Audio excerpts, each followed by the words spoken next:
Hello everybody, my name is Nicole and I'm a technical analyst and private investor. And today I wanted to have a serious think about the potential that deflation would have on asset values and on the debt burden that all too many are carrying.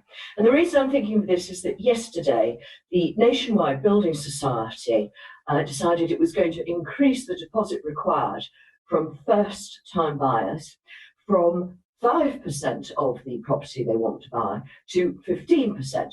So this means instead of needing 11 grand, you need 33 grand to buy your average UK home, which is 219 grand. So that's your first hurdle. You have a problem and you've got to get through that one. Now, today the Bank of England is meeting, and some people think that they might turn the base rate, as it used to be called, bank rate as it's called today, the key rate that, which they operate from next to nothing, i.e. 0.1%, which is where it is today. They might even turn it negative, like the ECB has done and Switzerland has done. I don't think they will, and it would be a very drastic move and really be the next big hurdle that an investor and a normal person, has to cope with in this financial mess. And the reason I'm thinking this is my first chart, which is the annualized inflation rate in the eurozone, i.e. countries that use the euro as their currency. Now, the ECB's target, and the ECB is supposed to oversee this lot of their banks, the ECB's target is that inflation should be close to, but just under 2%.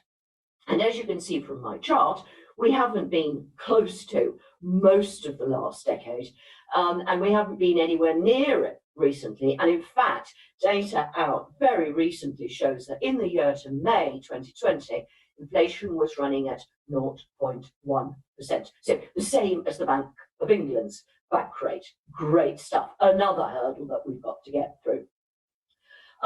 Now, the implications here is that money tomorrow buys more than it does today. So shall we put off buying until tomorrow? And what about that debt? If that debt is backed up by assets that are shriveling in value, the disconnect is bigger and bigger and will only increase in time.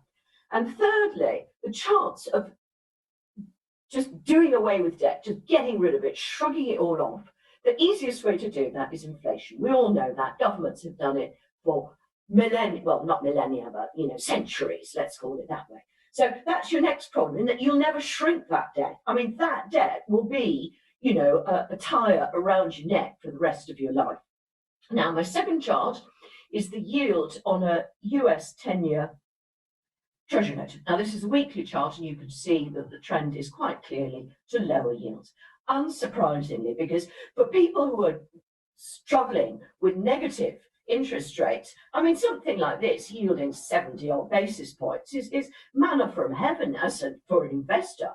Obviously, for the US population, who are ultimately the ones responsible for managing this debt and paying it back, again, it's going to be one of those huge tires around your neck that might drown you at any moment. I think these rates will go lower. I think they too will move towards zero, like so many others. And my third and final chart is a weekly one again, and it's the yield on a UK 2-year gilt. And as you can see today, before the Bank of England has done anything whatsoever, it is a record low minus 0.05%. Minus. So already the 2-year gilt is negative. You say, well, what's the point of buying one of these things? Well, what if the yield went even more negative? If I'm holding the paper, I will make money. The person who's going to struggle is the person who's done the borrowing, because their debt will be getting bigger every day. So you can see where I'm coming from. Disinflation is a major threat to the asset liability balance sheets. Go away and think about it, because this is something really quite difficult to get your head around. Thank you for watching, and I look forward to speaking to you next week.